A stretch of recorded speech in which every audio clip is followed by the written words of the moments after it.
Montreal Canadiens general manager Marc Bergevin told the media that he had very little financial flexibility to make a move ahead of the trade deadline.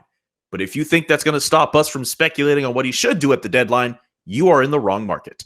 Panelists, what type of player should Marc Bergevin go for at the deadline if he could even make such a move?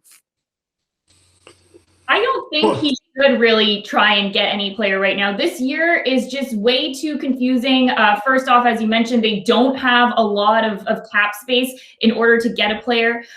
You also have to remember that the 2-week quarantine that we have right now, and Marc Bergevin even mentioned this yesterday, that when you do trade for a player, you got to wait 2 weeks if it's with an American team for that player to be available and to come into your lineup. And with the condensed schedule that they have this year, that's a lot of games that this one player, or if it's more than one that you're able to get, will be missing. So I just think that this year it's just not worth it for Marc Bergevin to try and find a player to bring into the lineup. He's just got to make do with the players that he has. And I think, judging from his press conference, I think the general feel was, hey, listen, my hands are somewhat tied. I financially cannot afford to do something unless I was to move one of my players that I don't really want to lose, but it could happen. So I think it's a pretty tough situation right now with the way the salaries are structured, and never say never, but right now I don't think there's lots of opportunity with the current situation that they're in. And with that 14-day quarantine, as you mentioned, Jess, not only do you not get the player that you traded for 14 days, you also don't have the guy that you traded. So, and it could be over 14 days. It could be 6-7 games you're in that situation. So that makes it more difficult. But I think, as Bergevin is right up against the cap, it's going to be difficult. But I think a lot will depend on how they play leading up to the April 12th deadline. He mentioned in his video conference that he expects Ben Sherratt to be back in 6 weeks rather than 8, which would mean he'd be back before the end of the regular season. If it looks like it's going to be longer and they struggle on defense without Sherratt, I think he might try and pick up another defenseman, experienced defenseman. And if I was Bergevin, I'd be looking to add a veteran center before the trade deadline, somebody who can maybe play the fourth line role with Jake Evans is right now. No knock on Jake Evans, but he's a young guy still adjusting. To have a veteran center for the playoffs, if he can make that work through the salary cap, I think that's what I'd be looking at. He's hitched his horse to Kotkaniemi and Suzuki. Philip Danault, you have to think he's going to play better the second half of the season. I think he's only going to score 1 goal the second half. I'd be very surprised if that happens. But I think a veteran center who can play that fourth line role and maybe move up if needed is what I'd be looking for if I was Marc Bergevin. He might be able to get one that's not that expensive to fit it under the cap. But I'd be going into the playoffs with 3 young centers. I'd be a little nervous.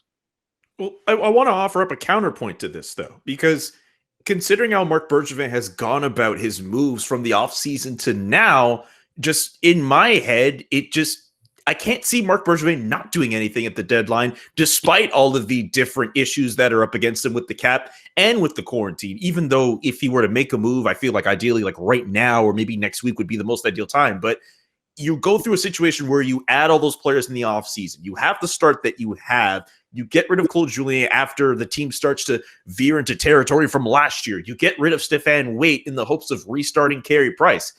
Marc Bergevin's been doing desperate moves for the better part of the last few months. For him to kind of come up and be like, you know what, I'm not sure with the way the salary cap is going and the amount of space that I have, it doesn't fall in tandem with what he's been able to do so far. I'm of the belief that if Marc Bergevin is doing this for the better of his club and he wants them to be more than a team that's just going to fight to get into the playoffs and ultimately keep his own job, I feel like he has to do something, even if it is just adding, a fourth line center that can play minutes for Jake Evans, or, see what you can get from Mattias Ekholm. That's probably going to be the big defenseman prize that's out there on the trade deadline market. Like, just in my eyes, and you can tell me if I'm wrong, I can't see Marc Bergevin not doing anything at the trade deadline.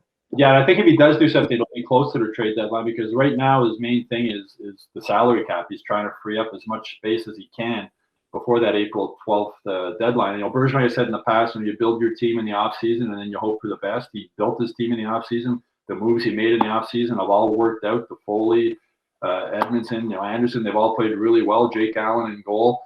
He needs some of the guys that he's had here before to play a little bit better.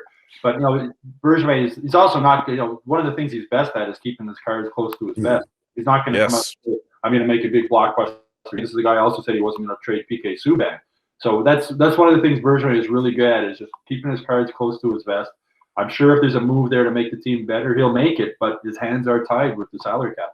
Yeah, in reality, the conversations are going on. That's part of his job, and he has to entertain, anything that might be interesting that can be affordable. And it's really tough to do with all of the rules and regulations that come into place. So, like I said, there's possibilities. I'm sure that there's conversations that are going on, and as we move forward closer to the trading deadline, you're going to have to see maybe some serious conversations happening if the team does not get on to a little bit of a streak and get themselves going in the right way. So his phone is ringing, I'm sure, and there's conversations that are going on how he could maybe tweak his lineup to make himself better. But as Stu said before, the center position would be nice. This is an area that they've struggled with and talked about, and it's a question of, okay,